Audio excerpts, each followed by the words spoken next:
Былтыр елімізде 10 рет қыз алып қашу дерегі тіркеліп, мәселе сотқа дейін жеткен. Бұл шағымданғандары ғана. Босағаға жатып алған кейуананы аттап өте алмай, амалсыздан қалып қойғандары қаншама. Ал биыл жыл басынан бері тек Түркістан облысының өзінде бойжеткеннің келісімсіз үйленуге тырысқан 18 азаматтың жөнсіз ісінің жолы кесіліпті.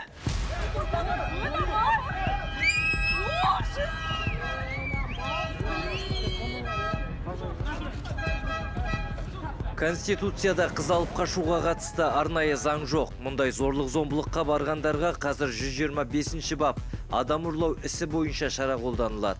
4 жылдан 7 жылға дейінгі мерзімге бас бостандығынан айыру көзделген болса, егер адамдармен сөз байласу арқылы жасалған қылмыстық іс болса, немесе кәмелетке толмаған адамдарға қатысты жасалған қылмыс болса, онда 12 жылға дейінгі мерзімге бас бостандығынан айыру жауапкершілігі бар. Негізі жастардың көбісі қыз ұрлау кезінде оның қылмыстық жауапкершілікке тартылатындығын білмейді. Сондықтан да әркім өзінің заңын білу керек, талапты білу керек, құқықтарын білу керек, заң талаптарын міндетті түрде сақтау керек және бағыну керек.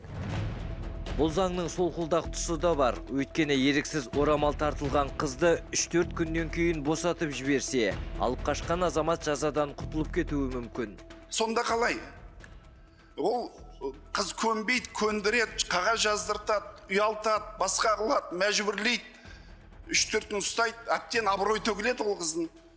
Сосын жібере салады, оған ешқандай қылмыстық іс қозғалмайды. 3 жылдың ішінде 214 қылмыстық іске қозғауға ұсыныс берген, оны ғана сотқа барған. Қалған жерде айтқан, ол ешқандай қылмыс жоқ болды деп жабыласаған. Қыз алып қашу салт деп шалт басатындар көп. Осылай ескіні алға тартып, есті сөзді естімейтіндерге этнограф Алмахан Мұхаммедқалиқызы былай дейді.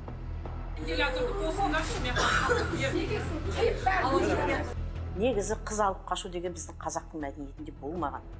Біздің қазақтың даласында қыз алып қашу деген ол қыз бен жігіттің екеуінің келісімімен. Енді қыздарды жас кезінде айттырады ғой. Айттырған жеріне барғысы келмеген қыз өзінің сүйгенімен келісімді түрде бірге қашқан. Енді қыз алып қашу деген ол біреудің адамның құқығын таптау ғой.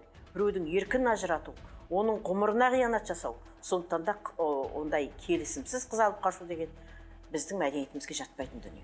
Қалқаман мамырды кебек еңілікті алып қашты дейміз. Иә, олардың арасында сезім болды. Қос ғашықтың ақылдаса отырып жасаған ісі. Ал бүгінгі алып қашудың сипаты басқа.